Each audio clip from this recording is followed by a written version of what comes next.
you have been requested to do a geography lesson. Would you be willing to go to the map and say, okay, where's Gaza, where's Sinai, where are the borders, Sure. where are the Golan Heights? Sure. Are these two maps the same? I think the same two on both sides. Is that right? Yes. Which one's easier for people to see? Both small Well, in this auditorium. This is pretty much the map of the area today. This whole big part here is the Sinai Peninsula. And this little bit there is the Gaza Strip. This is the West Bank here. And this is the Golan Heights, which were captured from Syria in the 1967 Six-Day War. So you can see how it is, and you see that Israel really has the great bulk of this. Turns out to be 78% of the overall territory.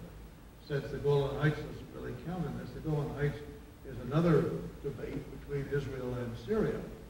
And some people feel that maybe with proper mediation in the UN and President Obama and others working on it, it may be possible to reach a deal on the Golan Heights first between Israel and Syria, and Turkey was helping with that too, and then that might provide momentum for then going to a more difficult agreement between Israel and the Palestinians.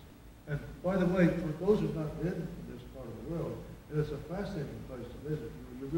You live the Bible.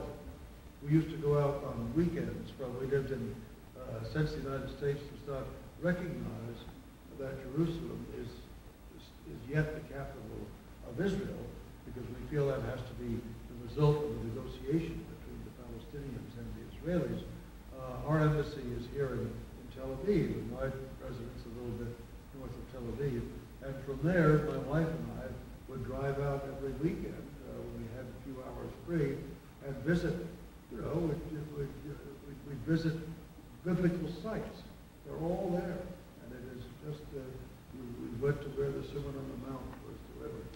We went to where, what may have been Peter's home, St. Peter's home on the Sea of Galilee. And it's a fascinating thing, and it's an exciting experience to have. I recommend it very much. However, one thing you'll be amazed by, and that is this little blue line down here. You know, the Jordan roll, and the baptisms in the River Jordan.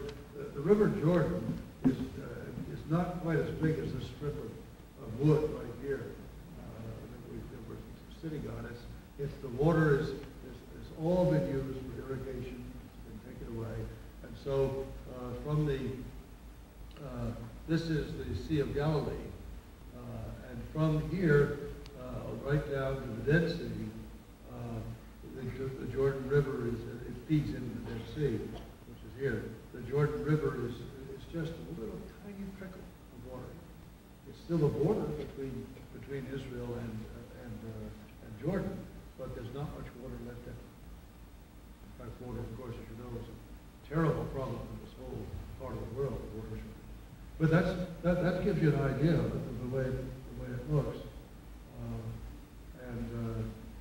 Lebanon is here. This is where the Israelis had their several mile occupation of that little part of Lebanon, which they did for their own security.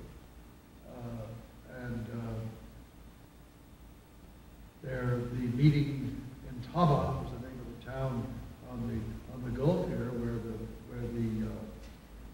negotiations really came closest to articulating this agreement, which I explained will have to, in the end, be more or less the deal.